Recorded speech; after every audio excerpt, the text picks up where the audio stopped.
y ya de ahí empezamos con lo que sería un poco la actividad, mientras que se van conectando los colegas, así los que se han conectado en horario pueden ir escuchando.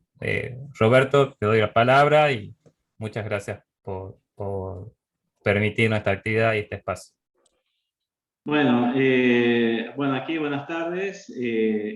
La verdad muy contento con la Comisión Jurídica por este importante evento que está organizando, que siempre viene bien poder actualizarnos y también poder debatir sobre el tema de pericias.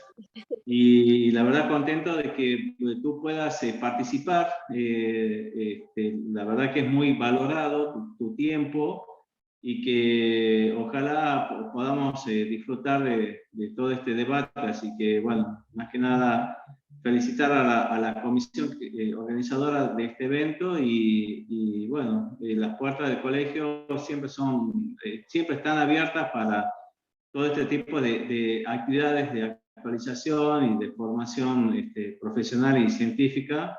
Es muy importante para nosotros los psicólogos. Perfecto, muchas gracias Roberto. Un poco para que les voy comentando en qué consiste la actividad antes de iniciar. Esto hemos llamado en denominarlo conversatorio, ¿sí? ¿Por qué lo hemos planteado de esta manera? Porque la idea es que sea una charla en base a lo que es la problemática en general de la psicología jurídica y forense y enfocado un poco desde lo que sucedió el año pasado hasta la actualidad, ¿sí? La idea de esto es poder ir compartiendo distintas miradas y aquello que haya sido de mayor relevancia o que más nos haya movilizado a cada uno de nosotros desde lo que es en nuestra práctica profesional. No es un congreso ni un seminario, sino que la idea es un poco es ir compartiendo aquello que ha sido como más relevante para cada uno de nosotros durante 10, 15 minutos. Cada uno de ustedes pueden ir planteando sus preguntas aquí en el chat, como para que después nosotros las recojamos en base a lo que vamos hablando. Y al finalizar, ir haciendo como una serie de preguntas y respuestas que vayan sucediendo entre todos los participantes, ¿sí? La idea es que esto sea un primer aproximación y una primera experiencia de hacerlo de esta modalidad internacional y aprovechando este espacio de virtualidad. Y bueno, si a partir de esto se generan nuevos eventos, bienvenido sea, ¿sí? Cualquier duda y cualquier pregunta, sí, lo pueden hacer en el chat y después del momento dado que finalicemos la exposición, lo van a ir haciendo, ¿sí? Si hay personas que quieren una certificación de esta actividad, sí, Roberto González Marchetti y Fabián Arábica nos dijeron que dejen en el chat su nombre y apellido completo y DNI para que nosotros les gestionemos su certificación. Esto es si ustedes lo necesitan. Hay gente que por ahí les sirve para su currículum, así que, bueno, un poco les dejo esto disponible para aquellos que quieran hacerlo, pueden poner en el chat, nombre y apellido completo y DNI. Y nosotros después de ahí lo levantamos y se los mandamos, ¿sí? Podríamos agregar también el email, estoy pensando, para poder identificar de quién es ese certificado. ¿Mm? Bueno, muchísimas gracias a todos los conversatorios, digamos, que están. Está Joao, ¿sí? Que es doctor en psicología. Sonia Ayala, digamos que es la directora de la Sección Latinoamericana de Psicología Jurídica y Forense y de profesora en la universidad. El resto de presentaciones prefiero que la vayan haciendo cada uno como para que no los vaya presentando yo, quiero que sea algo más bien distendido, ¿sí? Gustavo, que es otro colega con el cual también vamos a estar presentes, él se va a incorporar un poquito después por una cuestión de agenda de él. Y ahora sí empezamos la actividad dándole la palabra a Gerardo. ¿Mm? Así que todo tuyo el micrófono y el espacio, Gerardo. Bueno, al pelo. Bueno, muchas gracias, colegas. La verdad que está bueno darle continuidad a todo aquello que empezó el año pasado de manera intempestiva y por razones de fuerza mayor, este año lo encaramos un poquito atravesados por el deseo y de alguna mejor manera, ¿no? Menos angustia. Así que celebro el encuentro, y les voy a disponer de mis 10-15 minutos para comentarles algo que no tenía previsto, pero que fluyó y me parece interesante compartirlo con ustedes. Pensando en qué charlar, ¿no? en qué conversar con ustedes, me puse a... Esperen un segundito. Me dispuse a escribir y salió esto, ¿no? A finales de marzo del 2020, toda mi rutina y circunstancias personales y sociales se vieron afectadas de manera significativa. Durante algunas semanas de cuarentena estricta, toda mi circunstancia cotidiana se detuvo para dar lugar al temor y a la incertidumbre profunda. La vida estaba en riesgo. Esta etapa estuvo marcada por el contacto virtual con seres queridos y averiguaciones respecto de ese virus que nos ponía en jaque.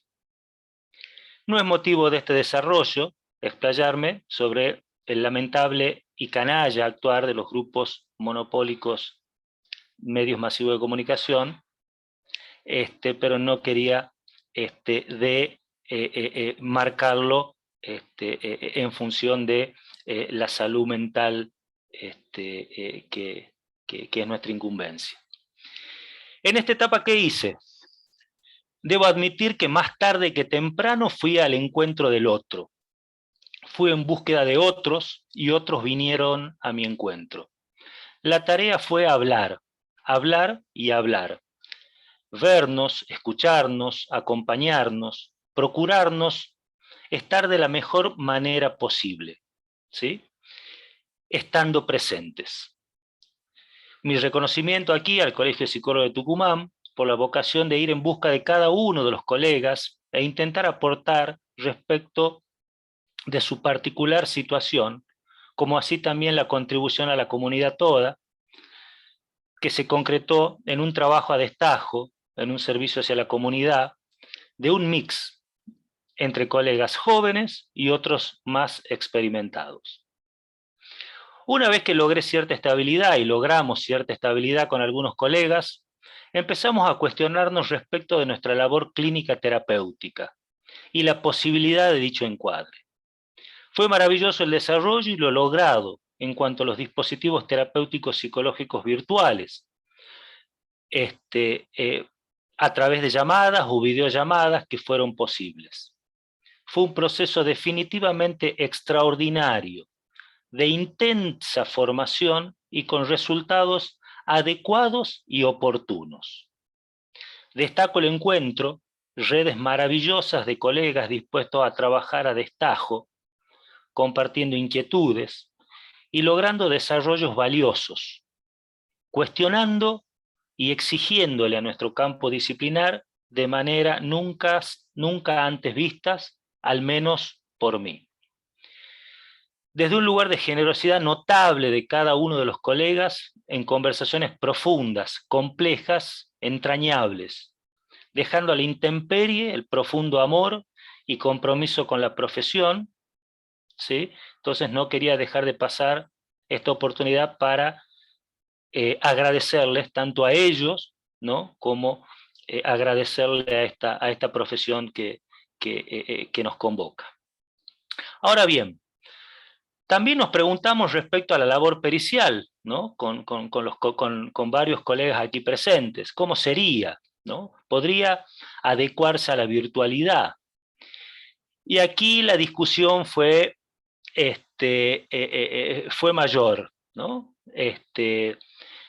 Aquí la discusión fue profunda, aquí las variables se complejizaron, aquí los obstáculos se visibilizaron muy rápidamente, ¿no? Y pudimos visibilizar alcances y límites, ¿no? de nuestra disciplina. Claro está que ello no nos amedrentó, ¿sí? Sino todo lo contrario, nos convocó a unir esfuerzos. Entonces, una muestra de ello fue un conversatorio promovido por la Comisión de Jurídica y Forense, que contó con participantes locales como participantes de tierras lejanas, pero con idénticas inquietudes, respecto de la cual se elaboró un escrito que fue elevado al Colegio de Psicólogos de Tucumán, y a posterior ese escrito sirvió de argumento base para peticiones de nuestro colegio profesional a la Corte Suprema de Justicia de Tucumán, ¿sí? No quería dejar pasar esta oportunidad para esa pequeña devolución, ¿no? Respecto de esas conversaciones y esos encuentros que tuvimos. ¿Cómo iniciamos este proceso? Este proceso lo iniciamos interrogándonos, ¿sí? Nos interrogamos con respecto a cuestiones procesales y cuestiones disciplinares, tales como cómo continuar con la labor de los peritos de oficio del Poder Judicial en tiempo de pandemia, cómo continuar con la labor de los peritos oficiales del Poder Judicial en tiempo de pandemia, cómo continuar la labor pericial a aquellos peritos de parte, ¿no? Aquellos peritos de control en tiempos de pandemia. Cómo resolver o cómo abordar aspectos procesales formales, tales como la consulta del expediente, ¿no? Cómo recibir, cómo ser notificados, ¿no? Cómo firmar, ¿no? Cómo dar cuenta de nuestros informes periciales. Frente a eso fueron apareciendo algunas respuestas, ¿no? O algunos intentos de respuestas, ¿no?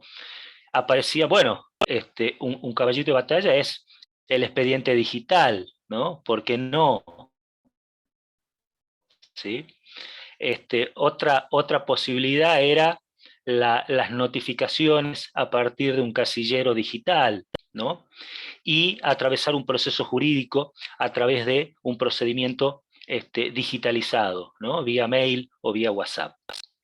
También nos planteábamos respecto de si sería posible una mayor bancarización, ¿no? En caso de tasas de justicia, para tomar cargos, para cobrar honorarios regulados, ¿sí? Es decir, nos planteábamos aspectos procesales, ¿sí? Aspectos que tenían que ver con nuestros ingresos, ¿no? Aspectos que tenían que ver con la forma, ¿no? De nuestra profesión, y también nos cuestionamos respecto a nuestra posibilidad, ¿sí? En lo que hace a la pericia psicológica en particular, ¿no? Nos preguntábamos si era posible el desarrollo, la implementación de protocolos de evaluación forense online, ¿no? Si era posible la realización de una pericia psicológica por medios virtuales, ¿no? Nos preguntábamos si sería legal realizarlo, nos interrogábamos si serían válidas, si podían ser causal de impugnación, ¿sí? Nos preguntábamos respecto de la confiabilidad de las mismas. Nos preguntábamos cómo podríamos incorporar a los peritos de control dentro del proceso de evaluación. Nos interrogábamos cómo trabajar con los niños, ¿no? Si bien podíamos encontrar que con adultos podíamos cumplimentar ciertos requisitos y criterios de sanidad, cómo trabajar con los niños, ¿no? En el encuadre acorde para ellos. Nos preguntábamos respecto a la evaluación pericial, cuándo podía esperar y cuándo convenía que no sea así. Por ejemplo, en casos de ASI, de maltrato familiar, ¿no? ¿Hasta qué punto uno podía dilatar los tiempos, ¿no? Nos preguntábamos si se podría seguir con los procesos de evaluación en adultos que se encontraron interrumpidos. Nos cuestionábamos respecto a las variables psicológicas de este efecto pandemia, ¿no? Respecto a lo cual estábamos transitando, ¿no? Aclaro que todos estos desarrollos, todos estos procesos tuvieron lugar tanto en lo que se denominó la cuarentena estricta, ¿no? O cuarentena dura, como también cuando se fueron logrando ciertas flexibilidades. No obstante, me parece interesante marcar cómo en el 2020 fueron apareciendo algunas posibilidades y algunas flexibilizaciones, ¿no? No obstante, no había un horizonte claro respecto a la, digamos, la posibilidad real de contar con una vacuna que nos resguarde. Nos consultábamos respecto de las variables psicológicas, ¿no? Cómo se evalúa en pandemia, ¿no? Cómo actúa la pandemia como variable interviniente en la subjetividad y en la cotidianidad de las personas. Entonces, bueno, todo eso constituye nuestro universo de interrogantes. ¿Cómo atravesamos este camino? ¿No? Un poco con Flavio, con la comisión, con los colegas, o al menos en mi caso también. Lo primero que hicimos fue recurrir a nuestra ley de ejercicio profesional, la 7512, de ejercicio profesional de psicólogo en la provincia de Tucumán, ¿sí? La cual arrojó, encontramos ahí algunas de las respuestas, ¿no? Respecto de estas preguntas anteriores. También fue muy importante el Código de Ética del Colegio de Psicólogos de Tucumán, el Código de Ética de la Federación de Psicólogos de la República Argentina, el Código de Ética de la Asociación de Psicólogos Forenses de la República Argentina, el Código de Ética del Diagnosticador de la Asociación Argentina de Estudio e Investigación en Psicodiagnóstico, de la ADI, y claro está el Código Procesal Civil y Comercial, el Código Procesal Penal y el Código Procesal de Familia, ¿sí? Pero lo más importante fue que pudimos ir al encuentro del colega, ¿no? Lo más importante es que pudimos ir al encuentro de colegas experimentados, ¿no? Que pensaron y repensaron de manera abierta y generosa todas aquellas inquietudes disciplinares y juntos pudimos ir encontrando a dónde poder hacer pie, ¿no? De una manera algo firme, ¿sí? Pero definitivamente desde un lugar de pleno compromiso. Ahora bien, a partir de la gradual comprensión respecto de la situación que atravesábamos, a la par del proceso de vacunación masivo, más trascendente que me tocó vivir, llegó el momento que la comunidad empezó gradualmente a volver al trabajo en el marco de estrictos protocolos de seguridad e higiene y con la virtualidad como recurso significativo para tal fin. Es importante destacar que los oficiales de justicia, trabajadores sociales, psicólogos de este Poder Judicial de Tucumán, continuamos realizando las medidas excepcionales que demandaban nuestra intervención en cuanto a la protección de personas, a madres, padres, niños, niñas, adolescentes, en sus domicilios, de manera presencial, como así también en comunicación virtual, con ellos y con los diferentes actores, juzgados, defensorías, intervinientes. Es importante compartir que durante esta etapa los juzgados llevaron adelante un proceso de digitalización extraordinaria, logrando en el 2020 un desarrollo que estaba previsto que demande de 2 a 3 años.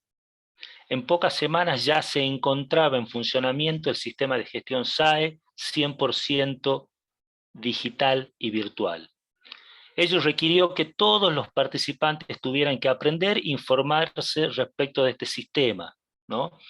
Es decir, aquellos que formaban parte del Poder Judicial como aquellos profesionales independientes, ¿no? Afectados en las diferentes instancias y procesos judiciales, abogados, procuradores, peritos, etc.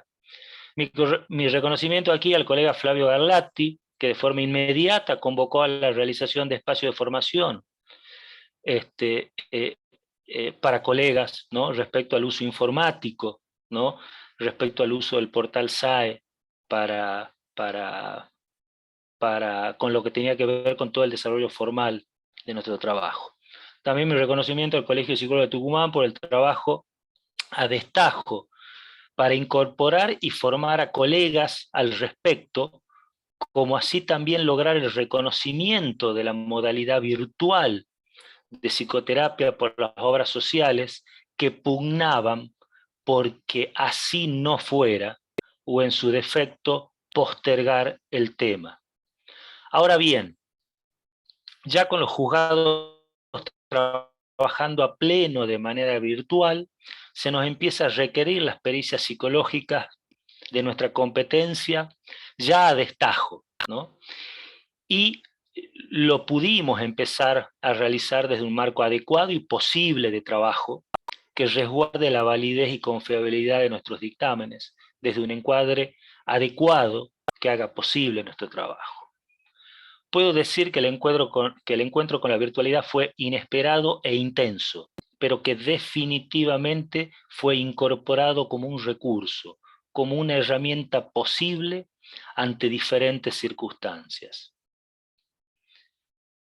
Algunas de las preguntas iniciales planteadas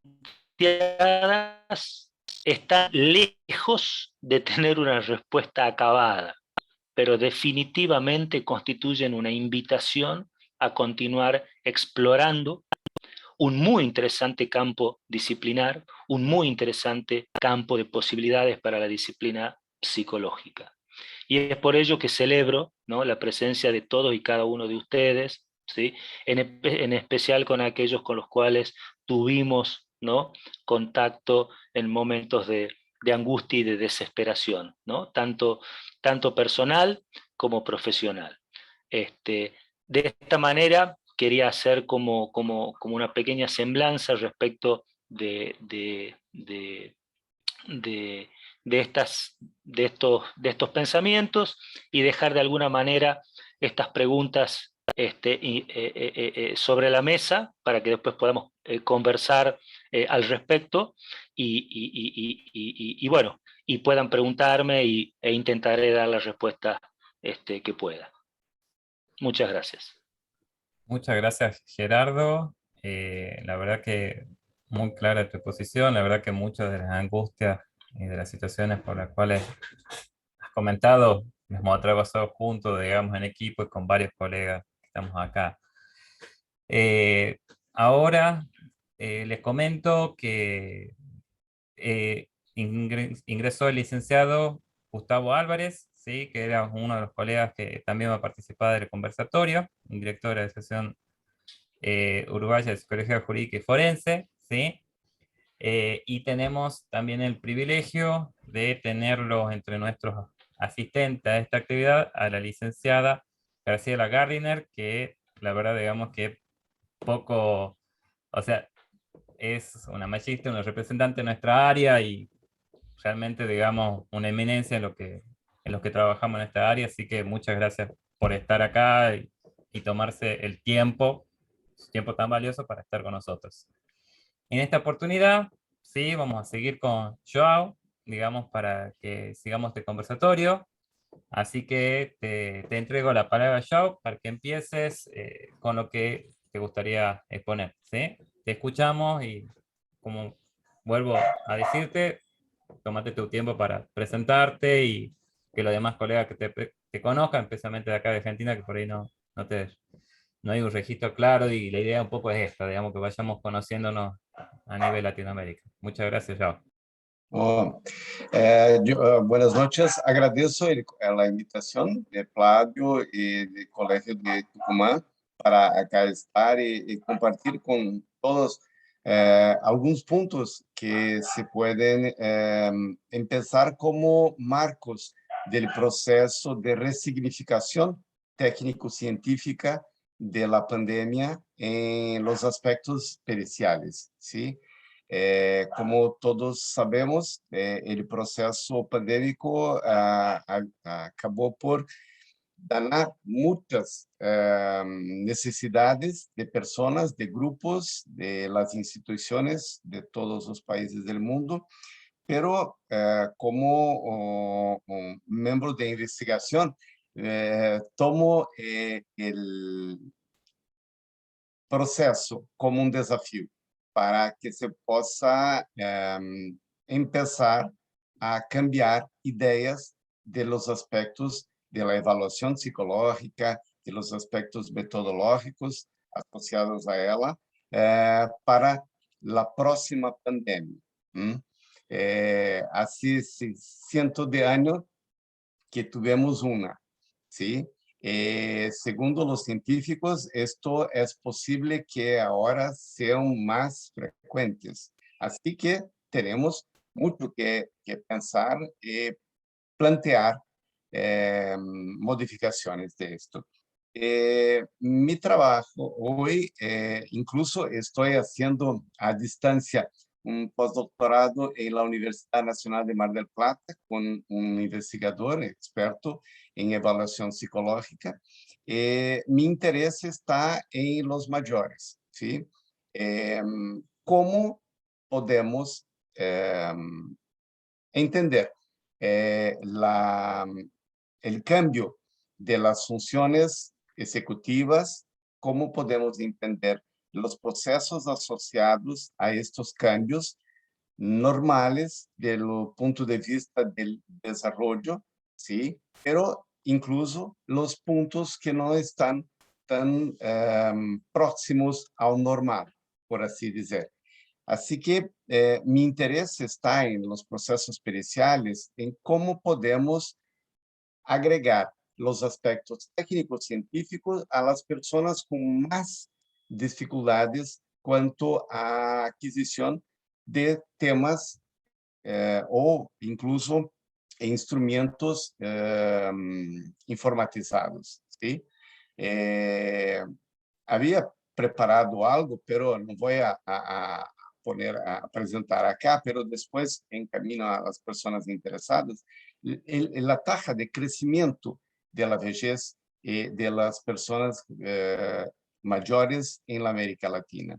Incluso en Brasil, los próximos 80 años serán muy impactantes cuanto al número de personas que van a estar con más de 60, 65 años.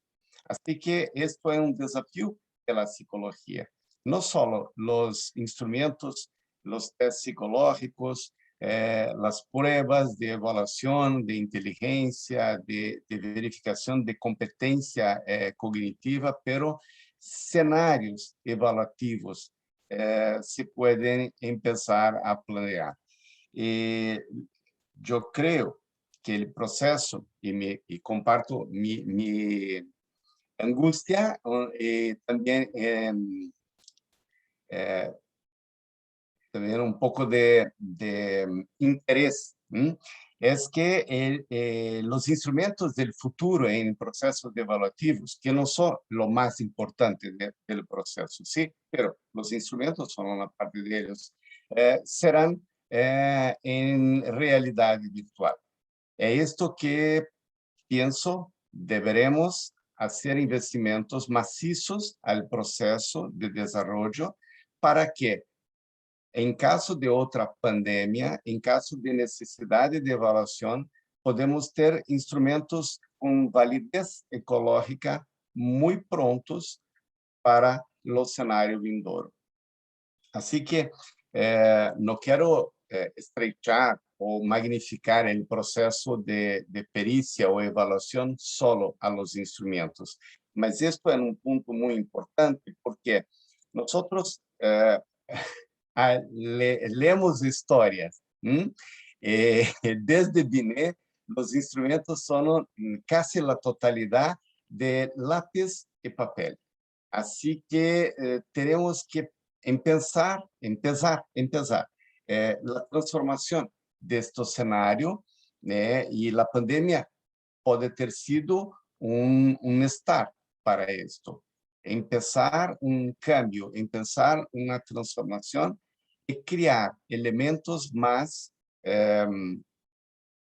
cotidianos de evaluación, incluso para procesos periciales. ¿Por qué que no podemos evaluar la persona a partir de un pequeño video de ella trabajando y preparando su alimento en casa? Se planea, se organiza, se tiene una organización psicomotora. Esto podría ser un tópico de obtención de datos, ¿sí? Eh, pero los desafíos son muchos, ¿sí? Y la única certeza de esto es que el proceso hay que cambiar. El proceso evaluativo hay que cambiar más para que nosotros, cuando tuviéramos la infelicidad de un nuevo periodo pandémico, possamos estar listos para empregar,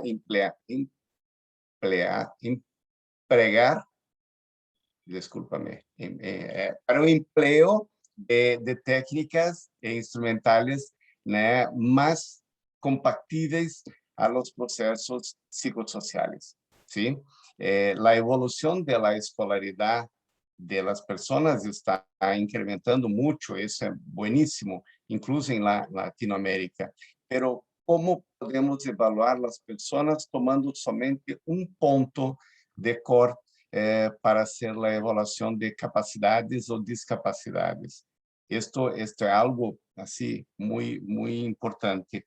Incluso, como deben saber más, la necesidad de evaluación de poblaciones especiales, como aquellas personas privadas de libertad, ¿sí? En nuestro país, estas personas, en su gran mayoría, tienen el nivel de 2 a 3 años de escolaridad. Entonces, la gran parte de los instrumentales, de las técnicas que tenemos acá, no son posibles de su empleo. Bueno, yo creo que es posible compartir estos aspectos como un punto inicial de discusión sobre procesos periciales, pero no van a quedar solo acá. Incluso podremos intentar establecer procesos de cooperación integrada en nuestros países, en Latinoamérica, con la Asociación Latinoamericana de Psicología Jurídica y Forenses, incluso, para tener una capacidad de estabelecer un planejamiento estratégico para médio y largo plazo, en términos de elaboración de técnicas y los procesos, incluso procesos que tienen la validad y la posibilidad de empleo frente a los aspectos de la pandemia. Así que no vamos a hacer toda la resolución de problemas, ¿sí? Pero vamos a empezar.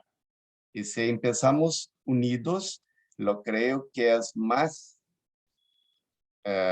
acertado tener en cuenta que esto va a disminuir el error de las decisiones individuales o incluso las decisiones de un u otro país en proceso de adaptación a la pandemia. Esto se relaciona muy pronto con los aspectos post-pandémicos, ¿sí? Es ahora que el trabajo va a empezar. Las personas tienen mucha dificultad. Hay distintas investigaciones sobre las consecuencias, las secuelas cognitivas relacionadas al virus, incluso en personas mayores, incluso más aún nas personas que tuvieron necesidad de internación y quedaron-se en proceso comatoso. Estos puntos para nosotros aún no tienen resultados ou possibilidade de empleo de técnicas com aspectos de mais certeza de los pontos científicos. Así que espero que pasé un poco mi angustia para socializar ella con ustedes y empezarmos así a planear cómo podemos cambiar las angustias, no solo de las personas de la pandemia, mas los pesquisadores que se deparan con ella y sus secuelas. Muchas gracias. Discúlpame el portuñol. No, no, la verdad que yo, excelente, digamos, siempre te admiro la capacidad, digamos, que tenía de hablar claramente y creo que lo compartimos con el resto de colegas, es muy clara tu exposición Muy gentil. y la verdad, digamos, que hablas muy bien español. La verdad que impresionante. Después de la Eh, segunda taza de vino, hablo mejor. bien, bien, se afloja la Sí, lengua, digamos ahí. Bueno, ahora, justo como estaba hablando ya, digamos, bueno, me ha reactivado, digamos, con algo que también yo quería hablar, ¿sí? En realidad un poco en conversatorio apareció a partir de una situación particular que yo tuve con una pericia, ¿sí? Donde, ¿me acuerdan? A ver, eh, ¿me acuerdan un segundito? Tuve un inconveniente técnico.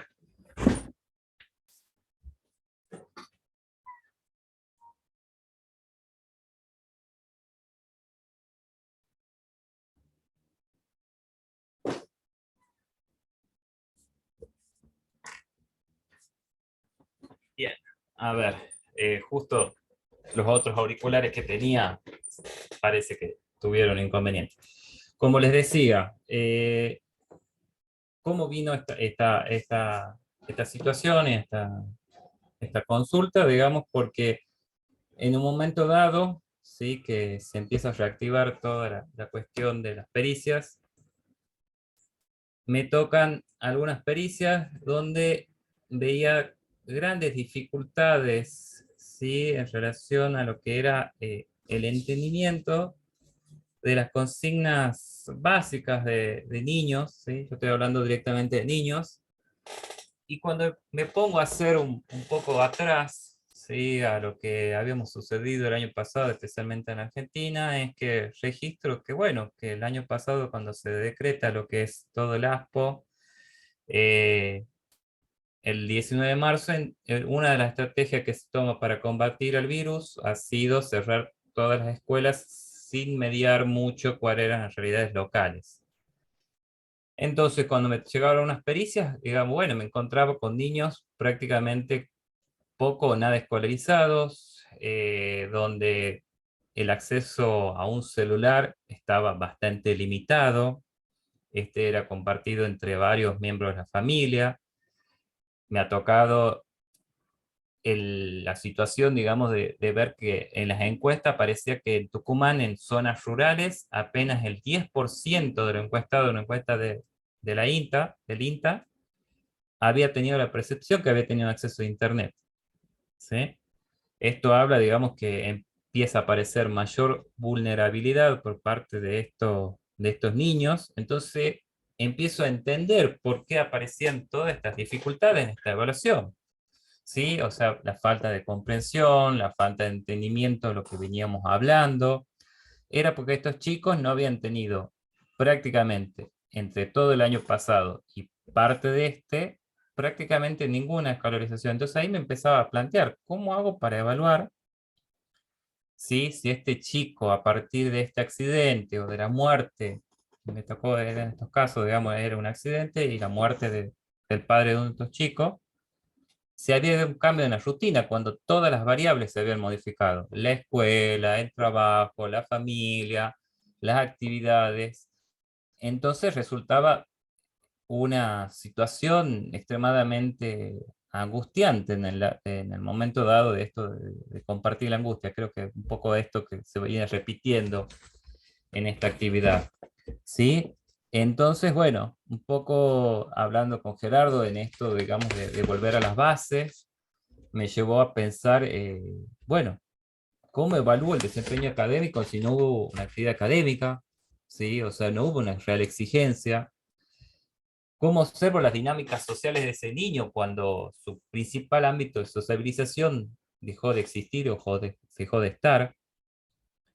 Eh, ¿Cómo saber si se modificaron sus rutinas para poder ver si hay algún síntoma que esté movilizando a ese niño que me pueda dar cuenta de algún diagnóstico cuando todas las rutinas se modificaron? La escuela, la casa, la familia, los amigos. ¿Sí? ¿Cómo poder administrar instrumentos psicométricos cuando la comprensión era baja? ¿Sí? Entonces se volvía realmente una situación muy compleja. ¿sí? Donde aparecía una madre con un nivel de comprensión relativamente bajo, con muchas dificultades para poder transmitir qué es lo que le pasó o no a ese niño, y ese niño a su vez tampoco tenía la facilidad de poder hacerlo a partir de todo este contexto desfavorable. Entonces dije, bueno, tengo que modificar algunas de estas estrategias, ¿sí? En esto yo hago, digamos, siempre, los instrumentos están pensados para un nivel de formación determinado, un nivel de competencia determinado, que en principio se espera, digamos, que obtengan o llegan a un nivel eh, X, ¿sí? A partir de ahí se evalúa.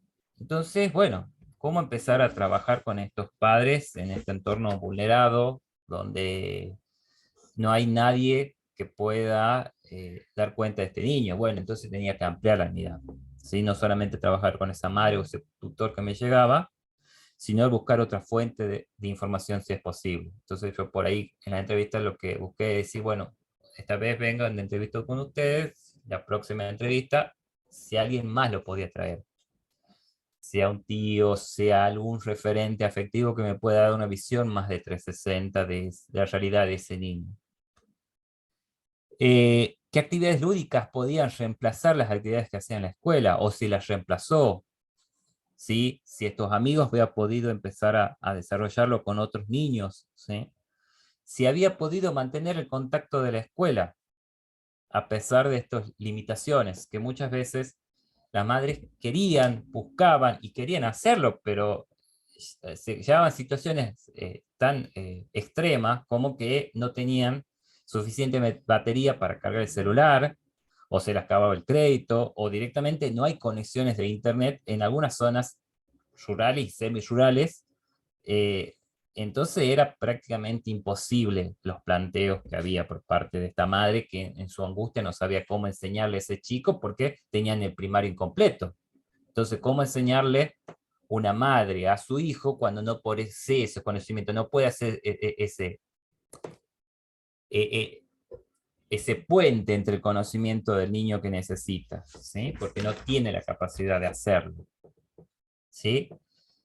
Empecé a decir, bueno, a ver, ¿cómo hago con estos instrumentos psicométricos? Bueno, empiezo a utilizar algunos elementos para ahondar en la entrevista con este niño, a ver qué respuesta me da, no lo codifico, ¿sí? Me enfoco un poco, esto hablamos con Gerardo, a lo básico, a lo que es entrevista, ¿sí? Trabajo con la entrevista en profundidad, que siempre va a ser un elemento que nos dé mayor información, muchas veces que los instrumentos. Y en relación a los instrumentos dije, bueno, busco instrumentos que tenga la capacidad de hacer una evaluación del factor general de inteligencia y que me despeje toda la evaluación que tenga que ver con el área de desarrollo que pueda ser incentivado por la formación escolar, ¿sí? Y en base a todo esto, al material tanto proyectivo, psicométrico, neuropsicológico, e ir evaluando cada una de estas pruebas, lo mismo quedaba a medio camino. Y acá aparece otra herramienta que un poco también lo discutimos mucho, es la supervisión, ¿sí? En este caso me tocó supervisar con una colega que se especializa en niños, trabaja solamente con niños y en el área clínica, y recurrir a esta segunda instancia o tercera, mejor dicho, para poder poner en cuestión los resultados que yo tenía, ¿sí?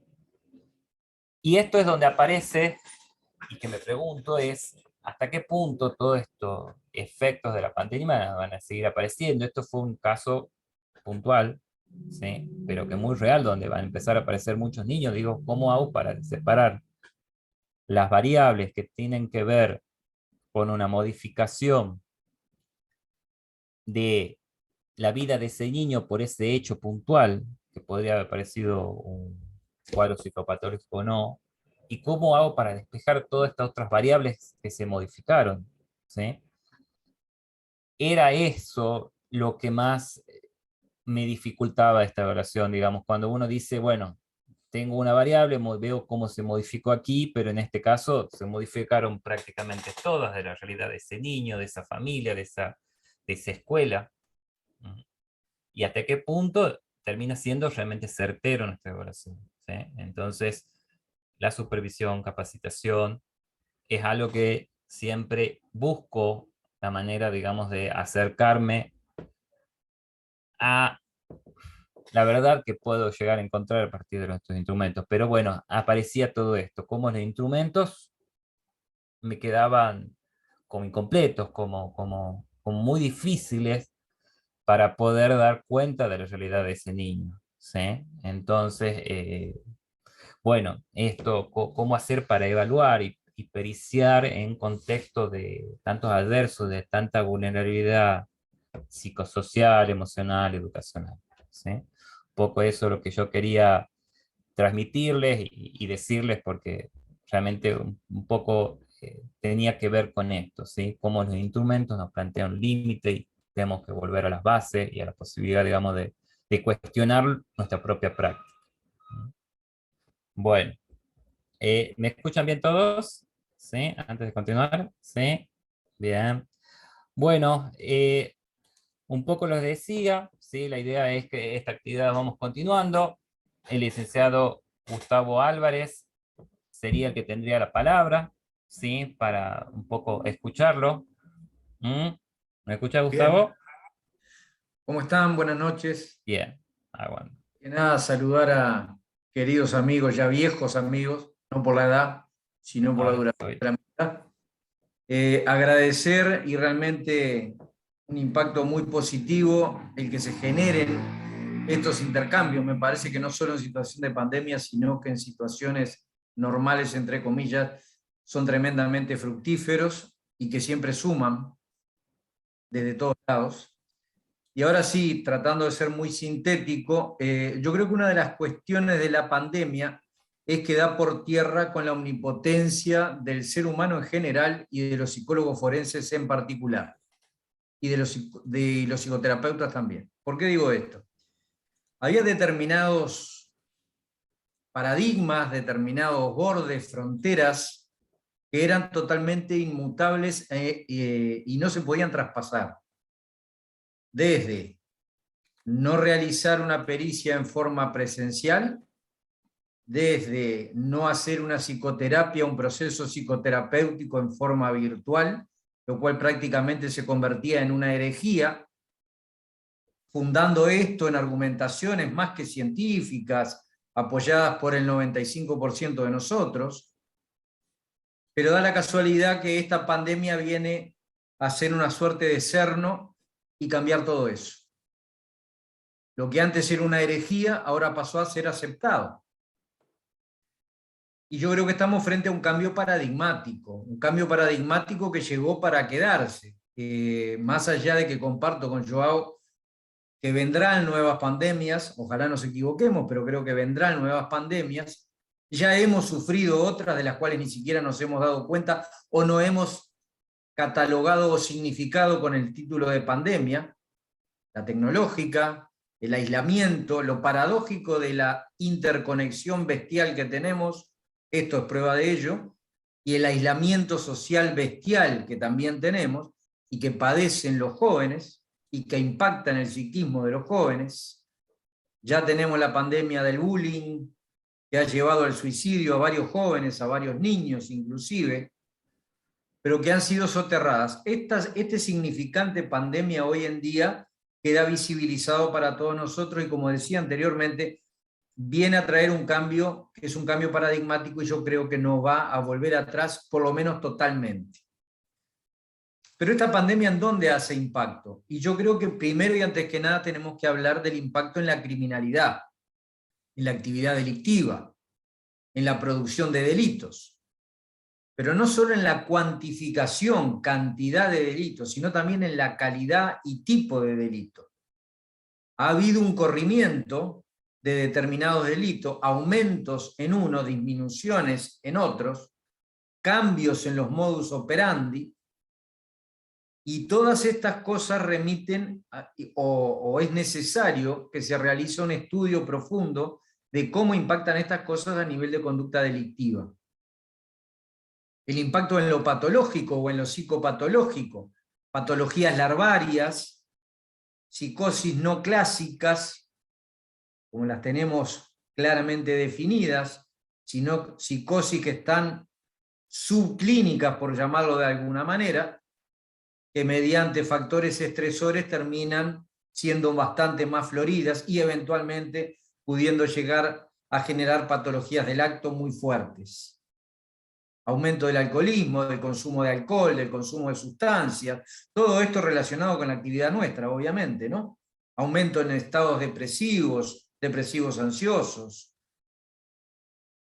También en lo social, el aislamiento impuesto. Porque, a ver, entendámonos, yo creo que nadie o a nadie le escapa al entendimiento de ninguno de nosotros que ya estamos viviendo y estábamos viviendo en un aislamiento. La cuestión es que este es impuesto.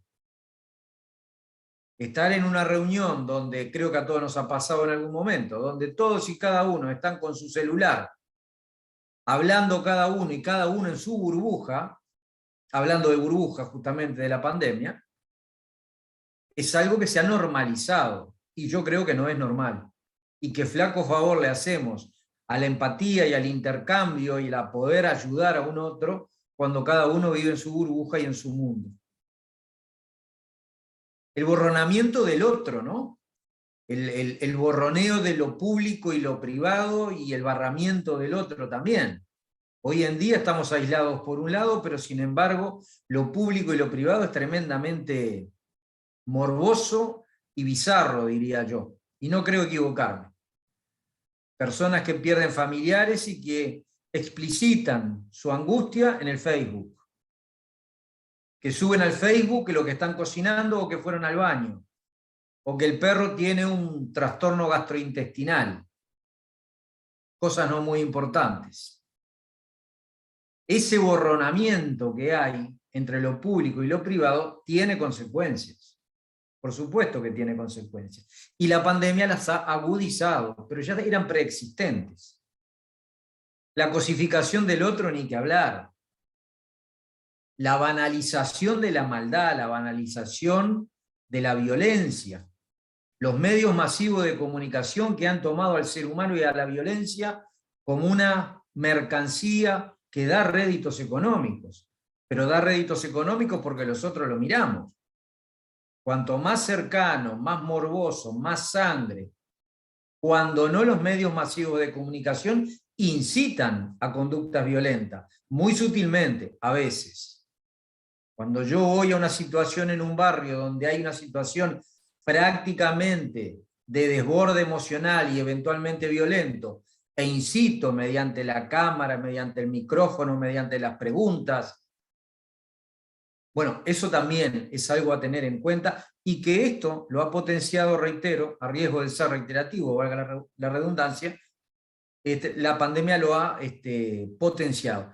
Lo laboral también incide, obviamente mucha gente ha perdido su puesto laboral o se ha visto sumido en sueldos, en salarios que realmente no dan para mantener a una familia o mantenerse. Y eso también tiene un impacto, tangencial, pero tiene un impacto. Y por último, el impacto en lo pericial. Algo de eso hablaba Flavio y voy a retomar en lo que quedaste. Hemos visto y acelerado en este proceso pandémico una pauperización de la educación. Bestial. Tremendo. Y la pauperización, debí decir, de lo académico, va de la mano con la disminución de la capacidad de simbolización. Y cuando el ser humano no simboliza, actúa. Y cuando el ser humano actúa, en general no puede mediatizar el impulso y termina actuando en forma física, violenta o agresiva. Esto es algo de tremenda importancia, porque son cambios y son pauperizaciones que se han dado no de un día para el otro y tampoco se van a resolver de un día para el otro. Y si no hay un acuerdo social y político en tener políticas de Estado, no de gobiernos, sino de Estado, que vayan revirtiendo esto, estamos condenados al fracaso y estamos condenando a las generaciones que vienen posteriores a las nuestras. La pandemia también, yo entiendo que ha visibilizado errores preexistentes, endémicos, de los procesos periciales o intervenciones psicoforenses. Yo creo que no hay en algunos lados, obviamente cada uno habla desde su subjetividad, pero muchas veces no queda clara la especificidad que tiene la psicología forense y la necesaria diferenciación que debe tener esta con respecto a la psicología clínica. No solo en las herramientas que se utilizan, sino en la posición del técnico. Desde una posición que se allana pacíficamente a la verdad subjetiva de un paciente, cosa que se debe hacer, porque el terapeuta trabaja con la verdad subjetiva del paciente, a una posición escéptica, necesariamente escéptica, del perito. Muchas veces no tenemos claro, y eso es un error fuerte, de fondo, y que puede viciar, en cierta manera, las intervenciones, debí decir, psicoforenses. El desafío de técnicas proyectivas gráficas en virtualidad. ¿Cómo? ¿De qué manera? Todo aquello que aprendimos. ¿Cómo lo trasladamos en esta situación? La evaluación de daño psíquico, eventualmente causal o concausalmente relacionada con un hecho delictivo. Como bien decía Flavio, si hay una hecatombe donde todo ha cambiado en la vida de un niño o de un adulto, donde perdió el trabajo, perdió la familia, perdió los compañeritos de clase, está aislado, todos factores estresantes que de por sí y ante sí pueden generar sintomatología postraumática. ¿Cómo yo puedo detectar, evaluar y establecer una causalidad lineal entre un hecho presuntamente ocurrido y la sintomatología de trastorno por estrés postraumático? Se complejiza, y se complejiza gravemente. Y por último, y yo sé, no soy ingenuo, que es un tema que voy a tocar, un tema no, un título que voy a compartir con ustedes, que es complejo, que es controversial, pero bueno, yo entiendo que es así, es el entrecruzamiento del discurso militante con el discurso científico en las intervenciones psicoforenses. Nada puede ser, a mi juicio, obviamente, más perjudicial cuando comenzamos a tener en base a determinados discursos o visiones sesgos confirmatorios previos a una intervención psicoforense. Entonces un poco era esto lo que les quería transmitir, obviamente que quiero ser muy sintético y he tirado titulares nada más, pero era un poco lo que les quería comentar. E invirtiendo los términos, debo decir, yo soy director de la Asociación Uruguaya de Psicología Jurídica y Forense, director para Uruguay de la Asociación Latinoamericana, o sea, esto debería haber ido al principio, sin lugar a dudas. Tengo muchos años trabajando como perito, muchos años, me he especializado en perfilamiento criminal, en autopsia psicológica, pero sobre todo en la parte pericial y dentro de la parte pericial, en el análisis metapericial también es una de las especialidades mías. Así que les agradezco la atención y bueno, abierto a cualquier pregunta. Muchas gracias, Gustavo. La verdad que sí, hemos por ahí, digamos, las partes de las presentaciones formales de cada uno, nos fuimos olvidando. Creo que hemos entrado un poco en clima a compartir las experiencias, las situaciones, y nos hemos olvidado de presentarnos, pero bueno, no va a haber oportunidad de ir aclarando esa parte, ¿sí? Bueno, una cosa y otra, se cambió el orden de lo que veníamos haciéndolos. Sonia se dio cuenta, por eso se está riendo. Así que, bueno, ahora le tocaría el turno a Sonia Chávez Rincón. Ella es la presidenta de la Asociación Latinoamericana de Psicología Jurídica y Forense, ¿sí? Así que también es profesora a cargo de especialización de Psicología Jurídica y Forense de la Universidad de Santander. Así es, ¿no, Sonia? ¿Sí? Bueno, hola, sí. Si dije algo mal, vos me corregís y me decís cualquier cosa está mal. Pero bueno, Sí, te doy la conste palabra. que me tenían de primeras y entonces aquí no opera que las damas primero. Eso me parece bien. Así que, bueno, se cambió un poco el orden, fue mi error, No, no hay digamos, problema. hemos estado hablando una cosa en el grupo, por eso me río y después terminé haciendo otra Nada, yo. no. Pero bueno, estas De eso se cuestiones de la trata organización. esto. Bueno, muy bien. Bueno, me presento. Mi nombre es Sonia del Pilar Ayala Rincón. Soy colombiana, soy psicóloga con una maestría en psicología jurídica. He sido docente e investigadora ya por más de 18 años.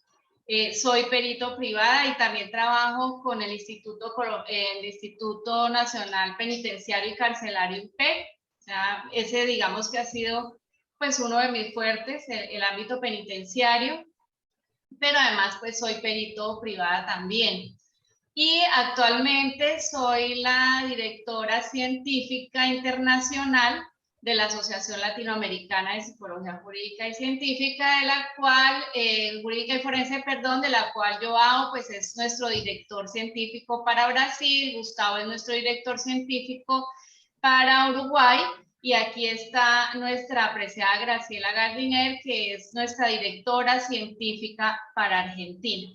¿Eso qué quiere decir? Les cuento un poco, pues nuestra asociación, digamos, ya lleva más de 20 años y siempre ha trabajado por visibilizar la psicología jurídica y forense a nivel latinoamericano. Nuestro interés es brindar todos esos conocimientos y que nos reconozcamos a nivel latinoamericano como parte importante y como psicólogos jurídicos y forenses. Entonces, en cada país tenemos un director científico y esto nos ha permitido pues desarrollar congresos, tenemos una página de la LPJF a la cual pues los invito a que conozcan. Entonces nos ha permitido tener, digamos, un grupo bastante interesante. Y entrando un poco al tema que nos convoca hoy, que es un tema muy interesante y de verdad te agradezco, Flavio, porque pues por la invitación, por permitirme estar aquí. La idea de este grupo, digamos, de este grupo de la asociación, en este tiempo de pandemia, digamos que fue muy interesante, porque precisamente nos permitió, que fueron una de las ventajas que nos dio esta pandemia, nos permitió casi que encontrarnos mensualmente, ¿sí? Por este medio, que es lo que nos ha permitido incluso estar hoy acá. Y nos convocó además a trabajar precisamente en esta nueva realidad, porque la pregunta, así como lo hablaba Gerardo al principio, era bueno, y ahora nosotros, ¿cómo vamos a trabajar? O sea, ¿cuál va a ser, digamos, esa nueva modalidad o cómo vamos a llegar a nuestros clientes? ¿Sí? ¿Cómo vamos a llegar al sistema de justicia si estamos todos prácticamente encerrados? Entonces, en esas conversaciones que hacíamos y en esas reuniones mensuales, surgieron muchas ideas. Y entre ellas, puedo decir que surgió un documento el cual les voy a compartir ahora el enlace por este chat, sobre unas recomendaciones. El título de este documento se denomina Recomendaciones para la praxis pericial, evaluación psicológica en el campo de la psicología jurídica y forense en tiempos de pandemia. Y esto surge precisamente lo que les estoy comentando en qué hacer. O sea, tenemos que innovarnos, tenemos que resignificar nuestra labor y más en el campo de lo forense, ¿cierto? Entonces, hubo un grupo muy especial que fueron nuestro director nacional de Perú, nuestra directora de México, nuestra directora para Colombia, nuestra directora para Chile, nuestro director para Ecuador y otro director regional para Colombia, quienes fueron los encargados como de organizar este documento, y pues con el resto de directores, que en general sumamos como 20, entre nacionales y regionales, dimos el aval para este documento. ¿Y por qué considero que es importante el documento? Porque hace algunas reflexiones en relación a lo que nos convocó a cambiar y a modificar de pronto, o a repensarnos y a repensar nuestra labor presencial a una labor sincrónica y a una labor que además ustedes ya lo han mencionado, o sea, nos genera muchos cuestionamientos y como que a veces nos dice, bueno, ¿y ahora qué hacemos? Entonces, y eso pues se encaminó hacia el uso de lo que ahora llamamos las nuevas tecnologías de la comunicación en la información, que además no solo permeó en nuestra área, sino las universidades y todo, o sea, nos tocó empezar a trabajar con las famosas TIC. Entonces, este documento, digamos, hace una serie de reflexiones en torno a lo que es el ámbito de la psicología forense particularmente. Dentro de las muchas cosas que se habla de la importancia que tiene la entrevista dentro del ámbito de la psicología forense, y si bien es cierto, y ustedes lo han mencionado, pues tenemos o propendemos a la utilización de pruebas psicométricas, en algunos países se utilizan los test proyectivos. Entonces es como esas pruebas psicométricas y de pronto esos test se deberían utilizar a través de estas famosas TIC. Entonces es todo el trabajo que se hace con la entrevista, es todo el trabajo que se hace con esas pruebas, que además también ya nos las ofrecen de manera online, ¿sí? Y además siempre pensando en que todo ese trabajo que nosotros hacemos tiene que ir de la mano con la cientificidad, ¿sí? O sea, todo un componente teórico que valida y da credibilidad a lo que nosotros hacemos. O sea, nosotros no podemos perder digamos, ese elemento específico que es el que somos, pues, un área científica y un área que además propende no solamente por el bienestar de las personas evaluadas, sino por el respeto a los derechos humanos, que propende también por, digamos, visibilizar muchas de las problemáticas y además que se convierten esos informes que nosotros hacemos en, digamos, pruebas que sirven para que los jueces tomen decisiones. O sea, nuestra labor es sumamente importante. Nosotros aquí en Colombia, y yo digo que somos afortunados los psicólogos forenses porque tenemos mucha credibilidad. Nosotros muchas veces ese informe que nosotros presentamos es la prueba reina, ¿sí? Y en la medida en que nosotros lo presentemos, o sea, la responsabilidad que tenemos frente a eso es grande. Entonces, eso nos ha generado que cada día estemos, aprendiendo más, que cada día estemos basándonos mucho más en todos esos acervos teóricos, ¿sí? Que hay en las investigaciones. Y pues siempre hemos considerado que debemos estar, digamos, a la orden de todos los cambios que ofrece la sociedad. Entonces, en ese sentido, y me voy a permitir de este documento leer unos apartes, y nos habla de unos principios rectores, ¿sí? Que debemos tener en cuenta en la realización de estos informes, ¿sí? Y aquí estamos hablando de cómo nosotros tomamos también todo el tema de la telepsicología, ¿sí? Que, digamos, se ha ido, digamos, poniendo, no, bueno, yo siempre digo que a la moda, pero es la respuesta que se da a estos cambios. Entonces se empezó a hablar desde la telepsicología, desde la psicología clínica.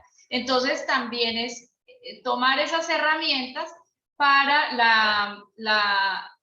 la psicología jurídica y pues particularmente la forense. Entonces nosotros aquí hablamos de algunos principios rectores, ¿sí? Y me parece importante mencionarlos. ¿Por qué? Porque ante todo, nosotros, en un primer lugar, nosotros somos psicólogos, ¿cierto? Y debemos contar con unas competencias profesionales para el ejercicio de esa evaluación psicológica forense. ¿Esto qué quiere decir? que de igual manera tenemos que prepararnos. Si vamos a trabajar en telepsicología, desde la telepsicología tenemos que prepararnos para eso. No es lo mismo una entrevista que se hace de manera presencial a una entrevista que yo voy a hacer por este medio. Tengo que prepararme, ¿cierto? Tengo que empezar a revisar cuáles son esos elementos importantes que debo tener en cuenta para hacer una adecuada entrevista. De igual manera debo tener o debemos considerar los estándares internacionales para el uso de las pruebas online, ¿sí? Nosotros a veces decimos, pero es que no está validada en nuestro país. Miren, nosotros hemos tenido esas conversaciones durante mucho tiempo y hemos llegado, digamos, a pequeñas conclusiones. O sea, si bien es cierto, las pruebas deben ser validadas, pero no necesariamente para nuestra región.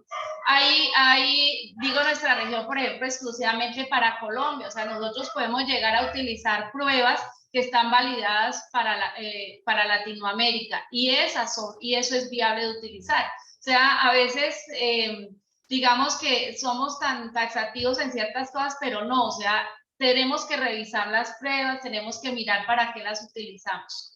Además, en esas pruebas, pues también obviamente debemos considerar pues toda la diversidad cultural, no solo en las pruebas, en la entrevista que hacemos, en todos los elementos que utilizamos debemos de considerar, esa diversidad cultural.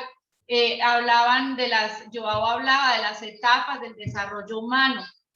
No es lo mismo exactamente entrevistar y evaluar a un niño que a un adulto. Todas esas consideraciones las debemos tener en cuenta. Las situaciones de vulnerabilidad, un poco lo que Flavio hablaba, o sea, no todas las personas tienen el nivel educativo que pues deberíamos o creemos que deberían tener para responder unas pruebas y demás. Entonces, casi que nosotros, digo yo, desde nuestro acervo teórico, desde nuestros conocimientos, debemos tener la capacidad de poder escoger y saber qué es lo que nosotros queremos indagar y cómo lo debemos hacer.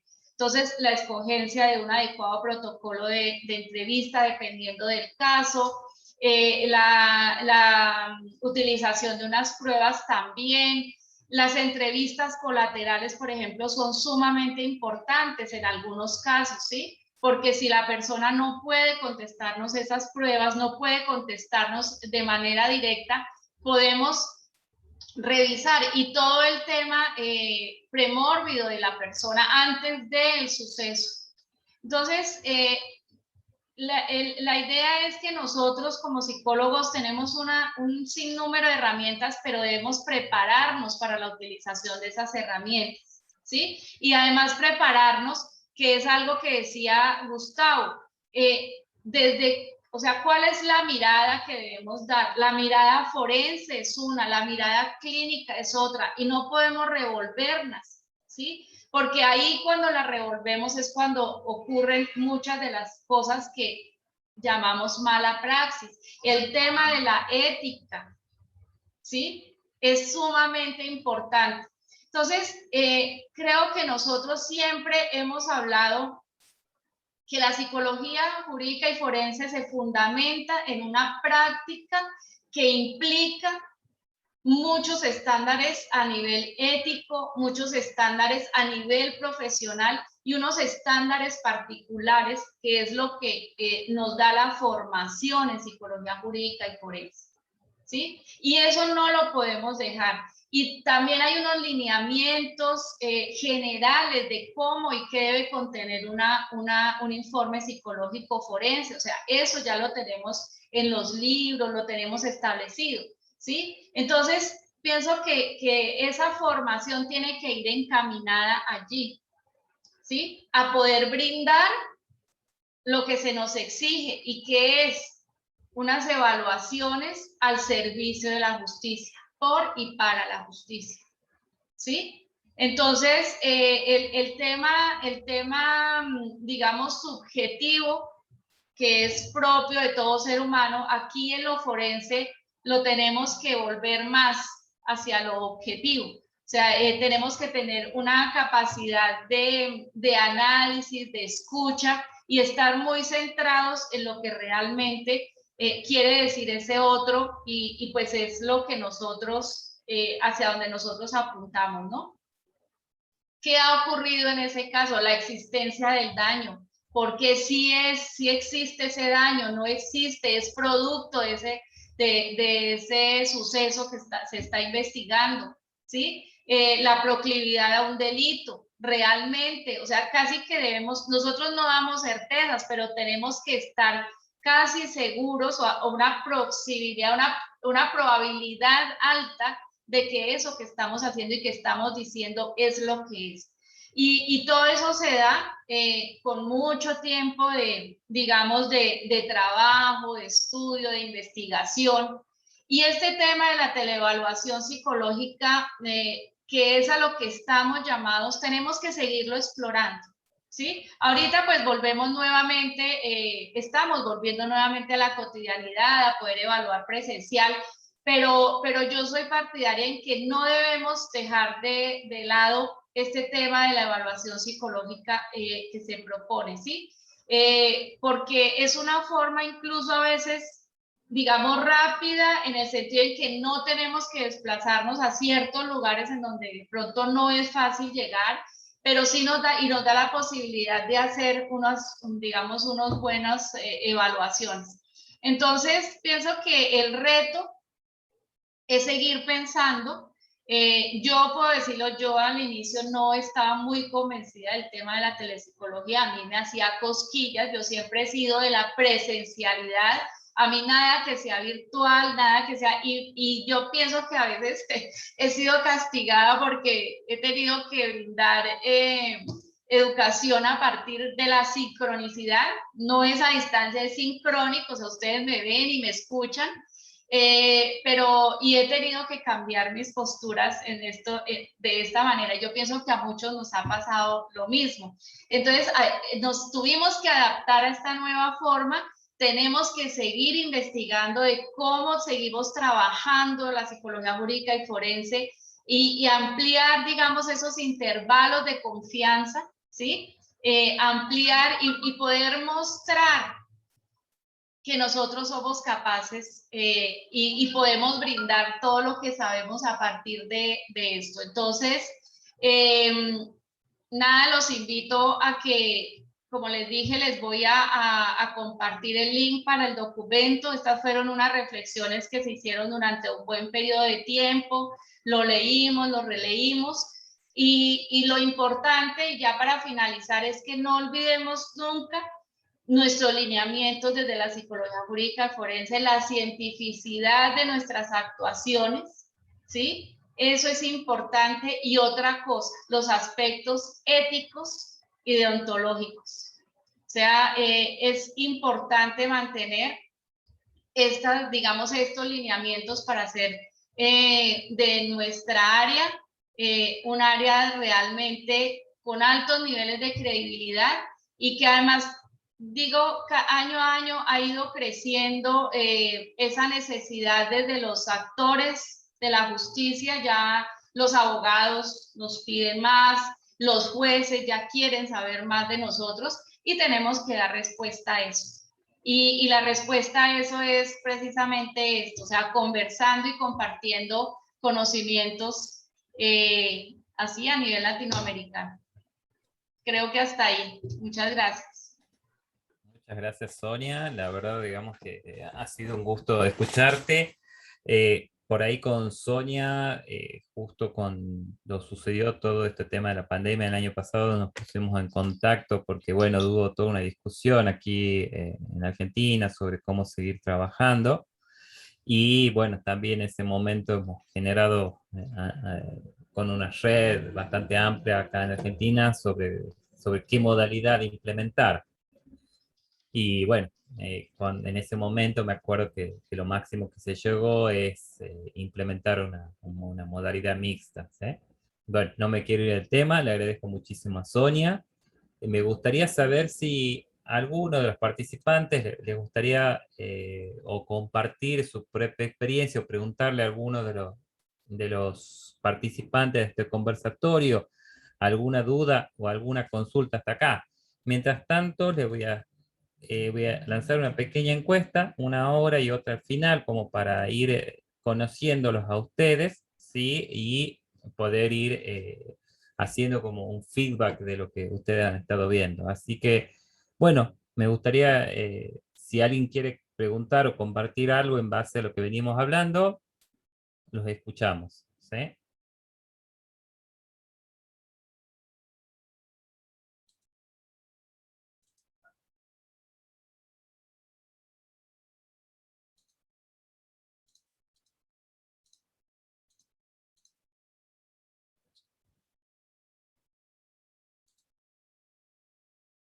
Bueno, hasta que alguien por ahí se anime, ¿sí? Yo me gustaría escucharte un poco, Joao, que me quedó pensando, si hay algunos instrumentos que están pensando mediatizados con la computadora y si en Brasil están desarrollando algunos instrumentos que tengan que ver con técnicas mediatizadas por computadora. Justo el otro día estuve viendo una exposición que tenía que ver con psicología positiva y utilizaban, por ejemplo, un video y a partir de ese video tenían que dar una representación de esta emoción. Me pareció interesante, la verdad que nunca lo había pensado, pero me gustaría en el tema pericial, si vos has visto, digamos, o están pensando algún instrumento mediatizado por computadora que tenga que ver con nuestra práctica. Sí. Aún no llegamos a este nivel de un instrumento mediado, pero esto en la realidad, incluso estuve participando de un congreso internacional de psicología de la salud, ¿no? Y informática en la salud. Es muy amplia la divulgación en Europa, incluso con evaluación, estrategias de psicoterapia cognitivo-comportamental. Así que el proceso está muy adelantado. Pero para nosotros de la área de evaluación, el problema no es la elaboración del ítem o de la cena ítem, ¿sí? Pero lo establecimiento de validez, ¿no? De criterio, de cómo emplear esto como siendo un criterio propio, pertinente la cena en cuestión. ¿Por qué? Porque toda la realidad será por cena, temáticas, ¿sí? Esto es un proceso que hay que se desarrollar muy temprano para que podamos intentar establecer criterios y estos con alta validez, ¿sí? Me gustaría muchísimo de hacer esto. Quizá la próxima beca possa ter plata, né, para esto, pero con este presidente acá no tenemos plata para eso. Entonces, me permita a intentar poner el proyecto para los próximos 2 años. Así voy a hacer un proyecto con plata. Ahora. Bien. Bueno, muchísimas gracias, Joao. Acá veo en el chat, Fernanda Albertus quiere hacer una consulta a Gustavo Álvarez. Fer, Sí, sí, ¿ahí me escuchan? sí, te escuchamos. Bueno, sí, al licenciado Gustavo, bueno, primero volver a agradecerle por sus ponencias, por sus exposiciones, la verdad que excelente y un placer escucharlos. Gracias. Licenciado Gustavo, cuando usted decía esto del discurso militante y la práctica jurídica, que por ahí se mezclan, o ¿a qué se refiere con esto, con el discurso militante? A ver si lo comprendí bien, si puede dar un ejemplo. Sí, claro. En atención a que esto es totalmente controvertible, ¿no? Y que cada uno habla desde la subjetividad del lugar y del contexto donde trabaja. Lo que estoy viendo yo en mi actividad metapericial son una gran cantidad de pericias en donde no se utiliza el método científico, donde se realizan a pura entrevista y no con rigor científico la entrevista, y en donde hay un sesgo confirmatorio previo. ¿Qué quiere decir esto? ¿O qué quiero transmitirles con esto? Sin ninguna base científica, algunos técnicos terminan dando taxativamente que un hecho ocurrió y hasta a veces quién es el autor de ese hecho. Y cuando yo digo del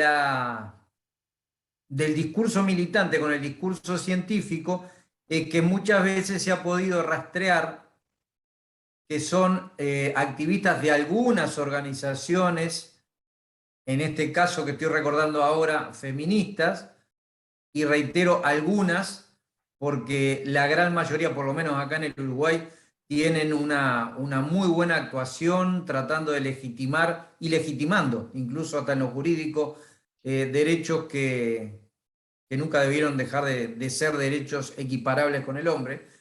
Pero hay otra parte que ha permeado algún discurso y en donde, reitero, sin ningún tipo de elemento científico, se terminan haciendo juicios, más que juicios técnicos, juicios científicos o pseudocientíficos, en donde la cuestión de género pesa muchísimo a la hora de asesorar a la justicia en cuanto a la culpabilidad o no de un encausado, un indagado.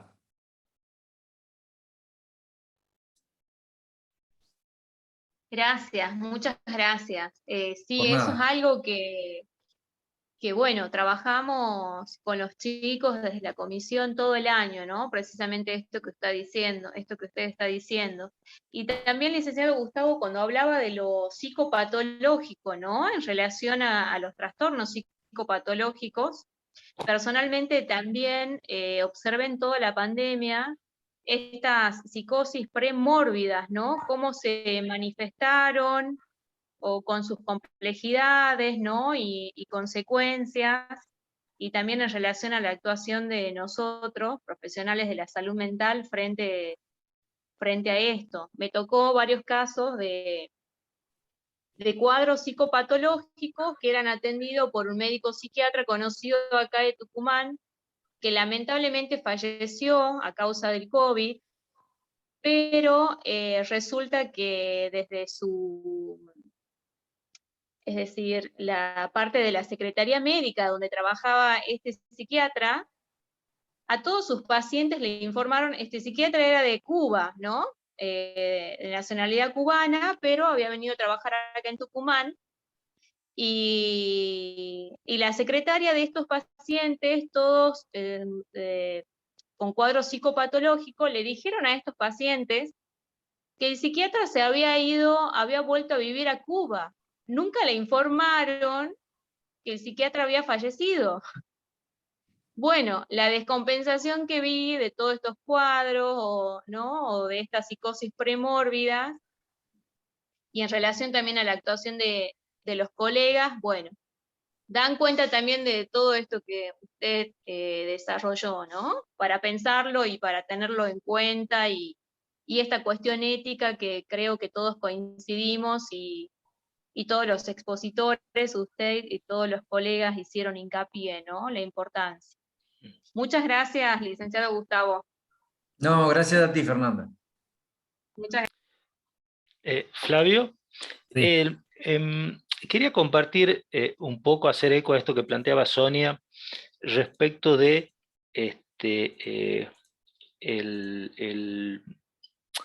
cuando yo les planteaba que en esta época de tiempo duro, de pandemia, de encierro, habíamos vuelto a las bases, ¿no? Una del ítems, ¿no? del código de ética del Colegio de Psicólogos de Tucumán, ¿no? Dice, deberá ser consciente de que su sistema de creencias, valores, necesidades y limitaciones tienen efectos sobre su trabajo, ¿no? Entonces, ahí me acordaba cuando Gustavo planteaba esto de militar, ¿no? Cómo pareciera que muchas veces se desatiende, ¿no? Se desatienden esos aspectos que deben ser cuidadosamente estudiados, que deben ser cuidadosamente atendidos, ¿no? Muchas veces la supervisión es el espacio por definición y por excelencia donde se pueden visibilizar estas cuestiones que en muchos casos no son voluntarias, ¿no? Es decir, son tropiezos a los que uno está expuesto, ¿no? Y después un poco siguiendo a Sonia, me parece que el año pasado, ¿no? En esa época de cuarentena dura, ¿no? Me parece que fue muy, muy interesante en esto que yo les decía, volver a las fuentes, fue volver a la entrevista, ¿no? Nos vimos, o al menos varios colegas nos vimos desempolvando todas esas cuestiones que tenían que ver con la entrevista, que tenían que ver con el método clínico, ¿no? Que tenían que ver con todo eso que de alguna manera era lo que estaba a nuestro alcance en ese momento, ¿no? Ya que toda la aplicación de baterías y cuestiones exigían cierta presencialidad, ¿no? Me parece como algo muy, muy, muy positivo la vuelta a la entrevista, ¿no? Y cómo volvimos a la entrevista primero digamos, con otra curiosidad, ¿no? Volvimos a la entrevista desde un posicionamiento de supervivencia, por así decirlo, ¿no? Yo quería remarcar cómo en el principio de la pandemia, realmente, ¿no? En esto de ser consciente del sistema de creencias, valores y necesidades, recuerdo cuando la vacuna no era algo cercano, ¿no? Y existía el interrogante, y ahora laboral y profesionalmente nosotros cómo seguimos, ¿no? Y ahora, ¿no? Y esa vuelta a la entrevista, esa vuelta a esa entrevista, a ese método clínico, me pareció muy, muy interesante. Gracias por tu Yo reflexión. Sí, Sonia. quería decir algo con respecto a eso, Gerardo. O sea, yo siempre he pensado que, digamos, una de las principales herramientas que tenemos nosotros de manera general los psicólogos es la entrevista. O sea, yo pienso que allí es donde debe estar nuestro fuerte de información. Y yo sé que, claro, el tema de la cientificidad entonces se mide también mucho por la utilización de las pruebas psicométricas, pero esos también tienen muchas variables que hacen que la gente a veces conteste cosas que realmente no son.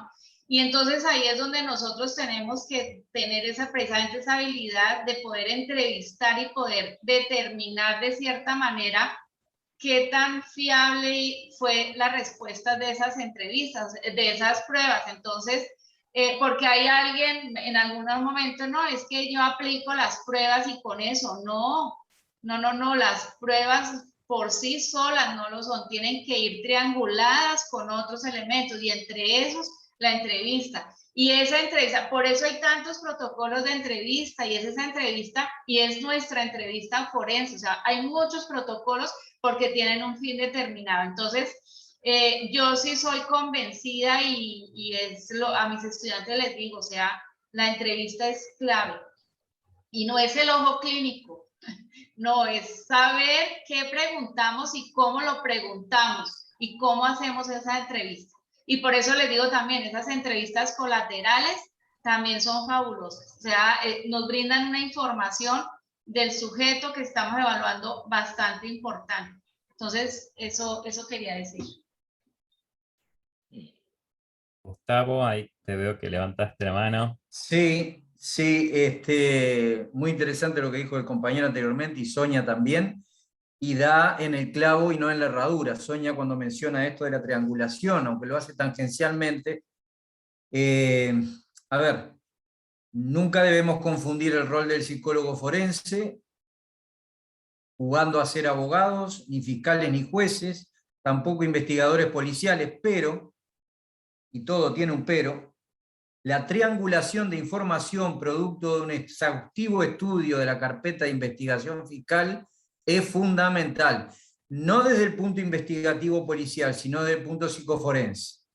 Si yo en el correr de una carpeta, de un proceso judicial, veo que Sonia Ayala, en una audiencia en enero del 2019, relata una criminodinamia con determinadas características, pero en noviembre del 2020, en otra audiencia, cambia radicalmente la criminodinamia, o testigos menores, productos eventualmente de un abuso sexual infantil, cambian elementos centrales, no periféricos, centrales de la dinámica del presunto abuso, yo lo tengo que señalar, porque eso está respaldado científicamente desde la psicología forense. Y eso muchas veces es tremendamente resistido por los colegas, porque lo que esgrime en la argumentación muy pueril, a mi juicio, muy pueril, es que no somos policías. Claro que no somos policías, pero va de suyo que cada vez que cualquier ser humano se enfrenta a una situación, a un objeto, a un sujeto, lo va a hacer con el prisma o con el cristal, con el color del cristal de la profesión y desde donde mira. Obviamente que un psicoanalista no va a mirar determinadas cosas desde el mismo punto de vista que un psicólogo forense, y estamos mirando lo mismo. Más, me arriesgo a decir, un freudiano que un lacaniano. Entonces, cuidado con esto, con desestimar y querer ser totalmente asépticos cuando lo que se impone es la triangulación de información, cuando es relevante desde el punto de vista psicoforense y relevada desde el punto de vista psicoforense. Era eso lo que les quería manifestar.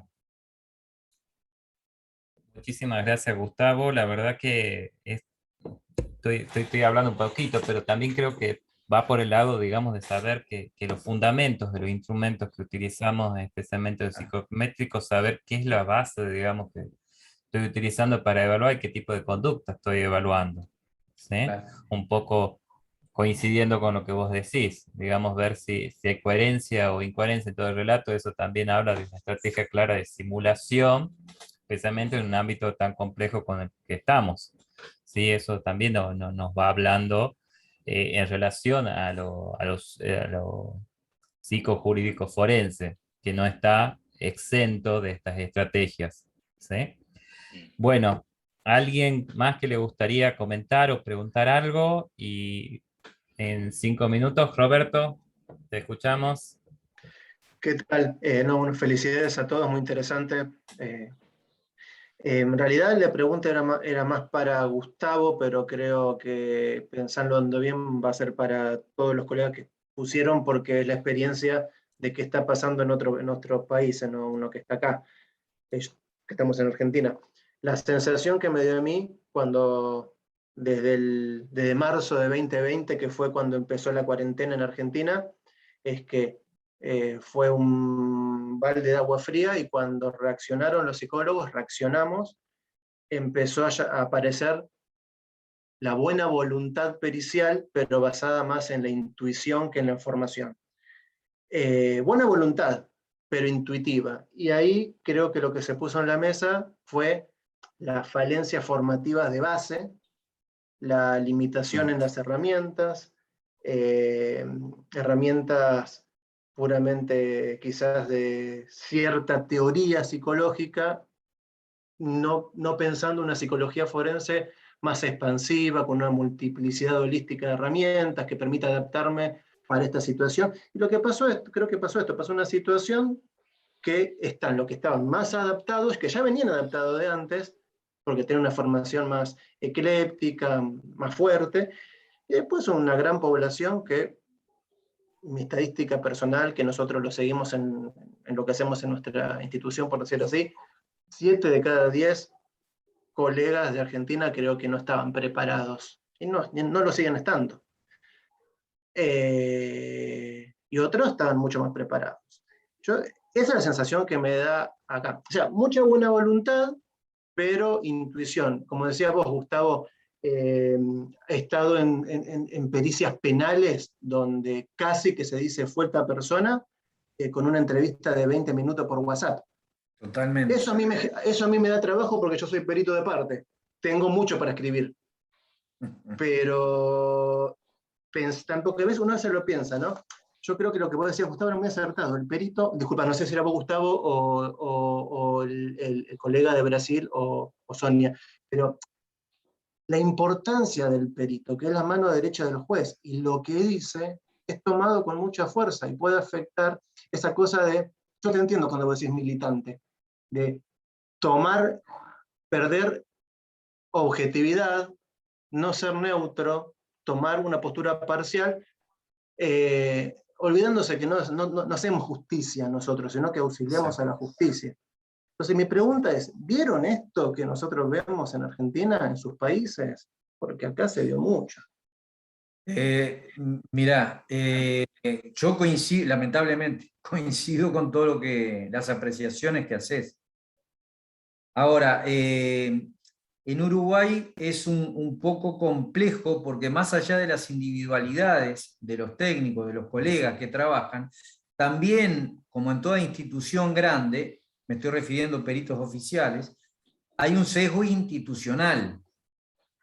Entonces, cuando se habilita y se fomenta o se sostiene pericias de 15, 20 minutos, donde la persona bajo la lluvia es la única técnica utilizada, donde no se triangula información, como bien decís tú, hay un doble riesgo ahí. El riesgo de errar feo, pero también el riesgo del acostumbramiento del operador jurídico a que ese tipo de pericias son las pericias. No sé si me explico. Entonces, cuando tú caes con una pericia de la cantidad no hace el contra nosotros, solo esto y dejo intervenir a los otros compañeros. Acá en Uruguay la Cámara Gesell, el relevamiento de testimonio de niños, niñas y adolescentes presuntamente abusados, lo hace un funcionario administrativo del juzgado, con 4 horas de entrenamiento por única vez. Entonces, claro, cuando yo llego y hago una metapericia de una cámara Gesell, digo, acá no se siguió ningún protocolo, hay preguntas sugestivas, inductivas, cerradas, todo lo que nosotros conocemos, que creo que ustedes tienen hasta una ley. Bueno, obviamente, que contra lo diferente es contra lo que se va, lo que trata de mover el statu quo, los equilibrios a veces son muy patológicos, pero igual se tienden a sostener, entonces es complejo. Así que yo comparto, lamentablemente comparto con lo que decía el colega recién. Perfecto, muchas gracias, Gustavo. Joao, no sé si querías decir algo. Sí, voy a bajar. Yo creo que cuando Roberto trae estos puntos, tenemos que pensar algo así un poco más críticos de el deseo de psicología o deseo de evaluación o deseo de pericia sobre esto, sobre todo en la situación de pandemia. Mas vamos a pensar juntos. Nadie estava preparado para esto. Nenhuma profissão. Nada. ¿Sí? El mundo todo no estaba preparado para esto. Los Estados Unidos tienen miles de instrumentos psicológicos, ¿eh? Tiene la posibilidad de hacer el uso de realidad virtual, entonces tenía opciones, ¿sí? Nosotros no. Pero no es esto que importa. Lo creo que más importante es el facto de ahora vamos a evaluar las reacciones que tuvimos del pasado y cómo podríamos hacer mejor lo que hicimos. La psicología siempre evaluada muy dura por nosotros en el proceso de formación universitaria. Yo entiendo, posso estar equivocado, pero entiendo que el ejercicio profesional es muy distinto del ejercicio de un académico queriendo ser profesional. Entonces, solo podrá ser profesional después que vaya a ser un profesional. Esto parece tautológico, ¿sí? Pero es importante porque nosotros entendemos que estamos empezando a ser psicólogos en la graduación, en la formación, pero no. Temos estos después de formado. No tenemos entrenamiento para esto. Solo ahora, se vamos a empezar pensando en la próxima pandemia o en una próxima situación. Pero para nosotros es muy mal no poder hacer las cosas como planeamos. Mas ensinamos a los pacientes esto. Pero entonces planea de otra forma. Vamos a intentar hacer distinto, no el ideal del proceso, ¿sí? Incluso nosotros, por veces, olvidamos técnicas muy importantes, como las técnicas de observación de conducta. ¿Cómo se llama? Hora de juego con niños, la entrevista de parejas, la entrevista de empleo, una situación en cárcel. Entonces, para cada una situación tenemos una técnica. Estas técnicas se coadunan mucho con las técnicas de entrevista, pero no son las entrevistas. Así que podemos hacer el desarrollo mejor de los procesos, incluso de técnicas de observación, que son, como dice la Sonia en la entrevista, lo que tenemos más precioso del proceso de descripción, elaboración, testaje de hipótesis, etc. Pero ninguém estava preparado para a pandemia, mas podemos prepararnos para la próxima. Muchas gracias, Mayao. Mariela, ¿querías decir algo? Ahora ya estamos cerrando los últimos minutitos, ¿sí? Les agradezco a todos que hayan estado. Te queremos escuchar, Mariela. ¿Había quedado que querías comentar algo? Gracias. Sí, bueno, en primer lugar agradecer, la verdad que es muy bueno escuchar las iniciativas que vienen teniendo. Yo soy perito oficial y trabajo sobre todo con lo que es Cámara Gesell, y un poco lo que estaban hablando me hacía pensar en el proceso que hemos vivido con todo lo que ha sucedido, que efectivamente nadie estaba preparado. Creo que decir que puede haber gente, y esto lo sabemos desde la subjetividad, con mayores recursos, con mayor o menor flexibilidad, con mayor o menor capacidad de adaptación a los cambios abruptos y repentinos, pero creo que efectivamente preparados no estaba ninguno. Y creo que la fortaleza que hemos tenido, yo pensando en lo que nos ha tocado vivir en el grupo nuestro, es el haber podido contar con estos encuentros, con estos espacios, porque realmente esto del sesgo, ¿no?, que decían de las instituciones, sobre todo en lo que hace a los peritos oficiales, creo que más que un sesgo hay una exigencia y hay un avance permanente de la institución por sobre la cientificidad y el fundamento de nuestra disciplina.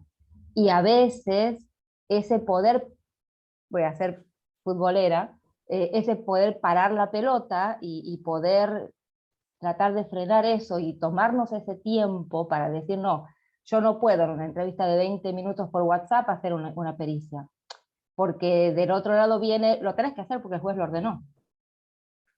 Y entonces poder tener la suficiente, me identificaba también con la licenciada Rincón, la suficiente credibilidad o la suficiente fortaleza como equipo para poder decirle a un juez, si vos querés, yo te hago la entrevista por WhatsApp en 20 minutos, pero esa pericia no se sostiene.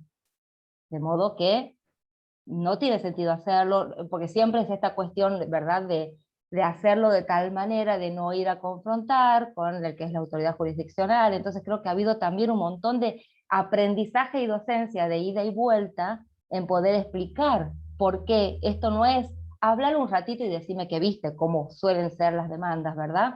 Esto es una pericia.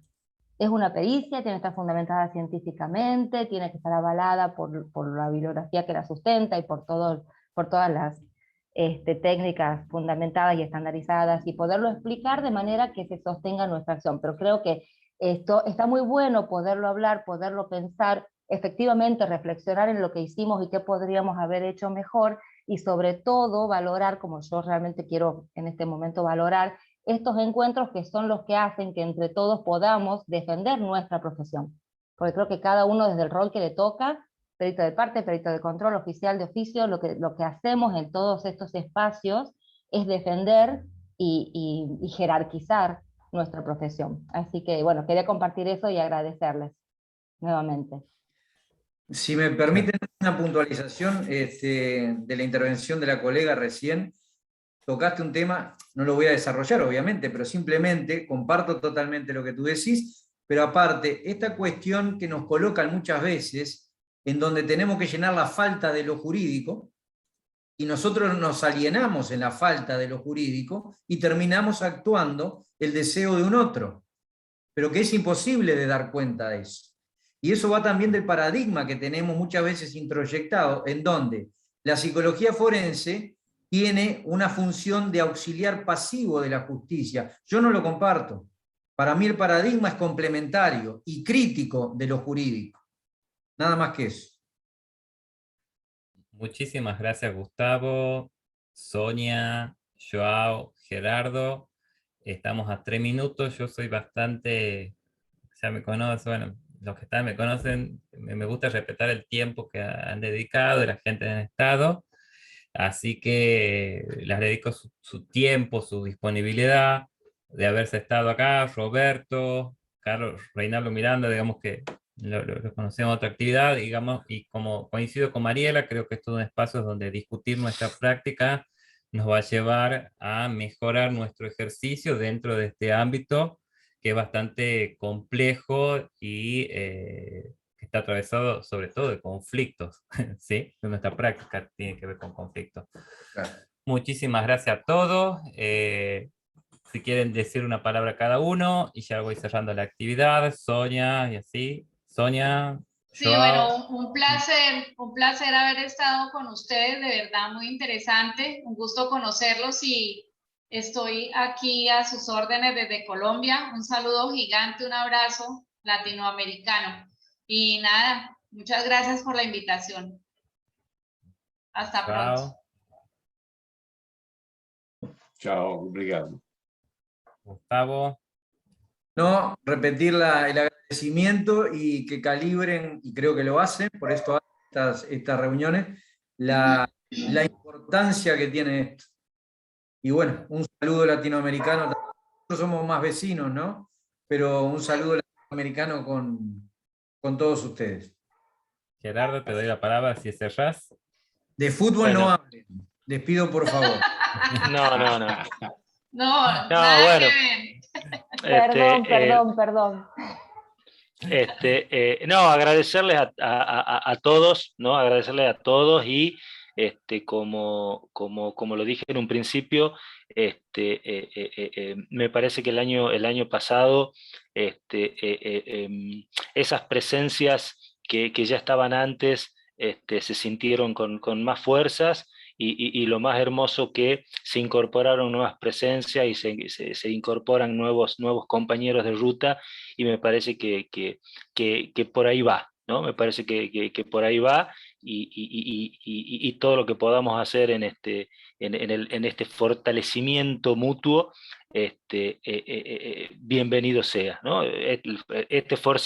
Como decía Mariela, este fortalecimiento disciplinar, ¿no? Que muchas veces las instituciones jurídicas, que son las que tienen el poder, nos quieren llevar por delante, y estamos acá nosotros para decir, momento, nuestra práctica es una práctica profesional, científica, y avalada por la práctica de cada uno de nosotros que estamos acá presentes. Así que gracias por el aval, y gracias por estar. Gracias a todos. Hasta luego. Buenas noches. Hasta la próxima. Hasta la próxima. Saludos así a todos. Sea. Que así sea. Chao.